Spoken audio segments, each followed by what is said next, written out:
વડોદરા પાલિકા હદ વિસ્તારમાં 100 કે તેથી વધુ ઉંમરના 61 વૃદ્ધોના આધાર કાર્ડ અપડેટ કરવા પાલિકાની આધાર ટીમ તેમના ઘરે જશે। આધાર કચેરીના પરિપત્ર મુજબ હયાત વૃદ્ધોનું હયાત પ્રમાણપત્ર અને અવસાન પામેલા વૃદ્ધોનો મરણ દાખલો લઈને નોંધણી કરાશે, જેથી આધાર કાર્ડનો દુરુપયોગ અટકે। આ કામગીરી પાલિકા તંત્રે શરૂ કરી દીધી છે। હાલમાં આધાર કાર્ડ અપડેશનની જે કામગીરી ચાલી રહી છે, આધાર કાર્ડ જનરેશનની કામગીરી ચાલી રહી છે, એ મુજબ 18 વર્ષથી વધુ ઉંમરના જેટલા લોકો છે એમનું નવું આધાર કાર્ડની પ્રોસિજર ચાલે છે। એમાં વેરિફિકેશન આવે છે કે એમને ફિઝિકલ વેરિફિકેશન કરવાનું આવે છે। એ જ અંતર્ગત હાલમાં વડોદરા મ્યુનિસિપલ કોર્પોરેશન સંચાલિત જેટલો વિસ્તાર છે એમાં 100 વર્ષથી વધુ ઉંમરના લોકો કે જે હયાત છે કે નહીં તેની ખાતરી કરવા અંગેનો સર્વે ચાલી રહ્યો છે।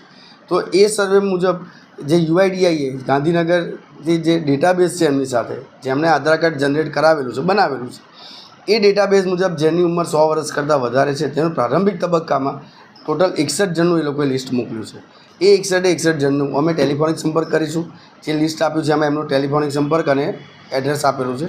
જે તે સમયે રજિસ્ટર નંબર છે, ધારો કે એમનો નંબર વચ્ચે બદલાઈ ગયો અને સંપર્ક નથી થઈ શકતો તો એડ્રેસના આધારે અમે એમને ત્યાં જે અમારી ટીમ જશે એ ફિઝિકલ વેરિફિકેશન કરશે। જો એ લોકો હયાત હોય તો એમની સાથે એમનો ફોટોગ્રાફ, એમની ડિટેલ્સ અમારે મોકલવાની આવશે।